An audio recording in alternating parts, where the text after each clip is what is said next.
राज्य सरकारने लाडक्या बहिणीनंतर आता भावांसाठी सुद्धा योजना काढली आहे। लाडका भाऊ ही योजना आहे। तर खरं तर या विद्यार्थ्यांना कशा पद्धतीने या योजनेचा फायदा होणार आहे यासोबत आपल्यासोबत बोलण्यासाठी ITIचे खरं तर हे सगळे विद्यार्थी आहे। या विद्यार्थ्यांमध्ये ITI करून जे असतात कुठल्या तरी कंपनीमध्ये काम करतात त्यांना स्टायफंड स्वरूपात हा सगळा निधी मिळणार आहे। तसंच लाडक्या बहिणींना सुद्धा याचा फायदा होणार आहे। जरी योजनेचं नाव लाडका भाऊ असलं तरी कारण 18 वर्ष पूर्ण झालेले जे आहे त्यांना या योजनेचा फायदा होत असताना त्यांची वयोमर्यादा जी आहे ती 21 नसल्यामुळे त्यांना लाडक्या बहिणी योजनेचा फायदा राहिला नसला तरी अप्रेंटिसशिप किंवा कंपनीमध्ये गेल्याने त्याचा या योजनेचा त्यांना मात्र फायदा होणार आहे। या विद्यार्थ्यांकडूनच आपण जाणून घेऊ की या योजनेचा कशा पद्धतीने त्यांना फायदा होणार आहे। काय सांगशील मित्रा, कशा पद्धतीने तुला फायदा होईल असं वाटतं? मला तर 12वी पास आहे तर मला 6,000 रुपये आणि डिप्लोमा केला असेल तर 8,000 रुपये, पदवीधर असेल तर 10,000 रुपये, अगर मी अप्रेंटिसशिप करत असलो तर मला 10,000 रुपये कंपनी पेड करणार तर 10,000 रुपये महाराष्ट्र शासन पण पेड करणार, असेकडून 20,000 होणार। आधीच्या काळात आम्हाला 10,000 रुपये मिळायचे कंपनीकडून, बट महाराष्ट्र शासनाकडून नाही मिळायचे, तर आम्ही त्यामध्ये 10,000 मध्ये आमचा खर्च नव्हता होत। आता जे 10,000 रुपये वर्षे येणार ते आम्ही इन्सेंटिव्ह म्हणून जमा करू शकतो किंवा अदर खर्चही पण करू शकतो, घरी वगैरे पाठवू शकतो। नक्कीच यांचा फायदा जो आहे चांगलाच होणार आहे। तुला कसं वाटते, तू कशा पद्धतीने याचा फायदा घेणार आहे? मला तर याचा या पैशाचा फायदा म्हणजे शिक्षणाबद्दल आणि अप्रेंटिस करायला गेला तरी आपल्याला 10,000 कंपनी देणारच आहे, 10,000 सरकार देईल, हे बी आम्हाला खूप चांगलं आहे। कारण की याच्यातून आम्ही जर 10,000 सरकार नसती दिली तर आम्हाला घरून पैसे मागत जावं लागले असते। आमचा पेट्रोलचा खर्च, राहण्याचा खर्च, खाण्यापिण्याचा खर्च तो निघाला नसता। या 20,000मध्ये तरी आम्ही राहण्याचा खर्च, खाण्याचा खर्च आणि पेट्रोलचा जो खर्च आहे आणि काही आम्ही घरी पाठवू शकेल याच्याबद्दल, आणि समोर याचा शिक्षणाला बी खूप फायदा होईल। नक्कीच गरीब घरातले विद्यार्थी असतात त्यांना बऱ्याचदा अशी सोय नसते की काही खाता येईल किंवा बाहेर ज्या राहायचं असते तर राहण्याची सोय नसते। या पैशामुळे त्यांना फायदा हो, या पैशामुळे त्यांना नक्कीच फायदा होईल, कारण त्यांना बाहेर लावावं लागते किंवा त्यांच्या आईबाबाकडून त्यांना पैसे मागावे लागतात किंवा त्यांच्या आईबाबांची पण परिस्थिती नसते, म्हणून ह्या फायद्याचा नक्की त्यांना उपयोग होणार।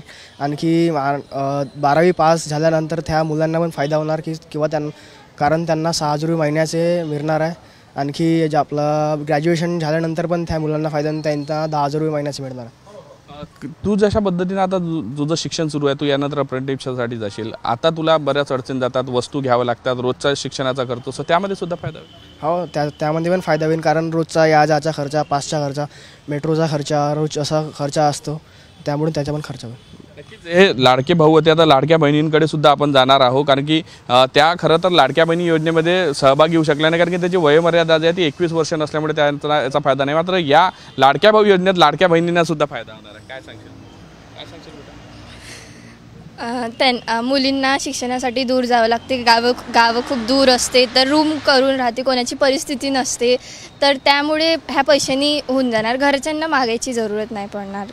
कुठेतरी तुम्ही लाडकी बहीण योजनेमध्ये बसले नव्हते, या योजनेत हो नक्कीच लाडक्या बहिणींना या योजनेचा लाभ होणार आहे। कसा पाहता तुम्ही या योजनेकडे? तुम्हाला बरेच खर्च असतात, कारण की रोजचे साहित्य विकत घ्यावं लागते, पुस्तकं विकत घ्यावं लागते, प्रवास करावा लागतो, तर प्रवासासाठी खर्च निघू शकतो तेवढ्या पैशात, आणि काही बुक्स वगैरे लागल्या तर घरी मागायची गरज नाही पडणार, आणि अदर खर्च जे मुलींचे राहतात त्याच्यासाठी याचा उपयोग होऊ शकतो। आईवडिलांकडे जेव्हा आपण अशा अडीअडचणीची वेळ असते तेव्हा त्यांच्याकडे अशा कामासाठी हात म्हणजे मागावं लागतात पैसे, तर कधीतरी कुचंबना होते, यामुळे थोडीशी तो जो आहे स्वातंत्र्य मिळेल? हो, मिळेल ना, आणि जर घरी पण खर्च लागतात तर आपण देऊ शकतो त्यामधनं आपल्याकडे असल्यास। हो, कशा पद्धतीने बेटा तुला ह्या योजनेचा फायदा, कारण की तुला मला वाटते तू 21 वर्ष नसल्यामुळे लाडक्या बहिणी योजनेत तू बसली नाही? हो, तसं लाडका भाऊ योजना हे 18 to 35 एज लिमिट आहे, पण आमचं 18 कंप्लीट नाही आहे आणि आम्ही ITI कम्प्लिटेड आहो, तर 17 to 35 ठेवलं तर हे जास्त बेटर राहणार। कुठेतरी 18 वर्ष याच्यातही मर्यादा आहे, मतलब तोपर्यंत तुझ्या अप्रेंटिसला जर तो 18 वर्ष पूर्ण झाले असेल त्याला या योजनेचा फायदा होईल? हो, तेव्हा होऊ शकते। नक्कीच विद्यार्थी आणि विद्यार्थिनी दोघांना या योजनेचा जो आहे फायदा होणार आहे, आणि विद्यार्थ्यांमध्ये खरं तर आनंद सुद्धा आहे, कारण त्यांना अनेक खर्च जसं शालेय अभ्यासक्रम करत असताना घरातून बाहेर जाणे यासाठी वेळोवेळी त्यांना कुटुंबाकडे पैसे मागावे लागते। मात्र या योजनेमुळे कुठेतरी त्यांना थोडं का होईना नोकरी लागण्यापूर्वी हा आधार एक प्रकारचा तो मिळाला आहे, त्यामुळे नक्कीच विद्यार्थ्यांमध्ये सुद्धा आनंद आपल्याला पाहायला मिळतोय। व्हिडिओ जर्नलिस्ट सौरभ भोलेसह पराग डोबडे, साम TV न्यूज, नागपूर।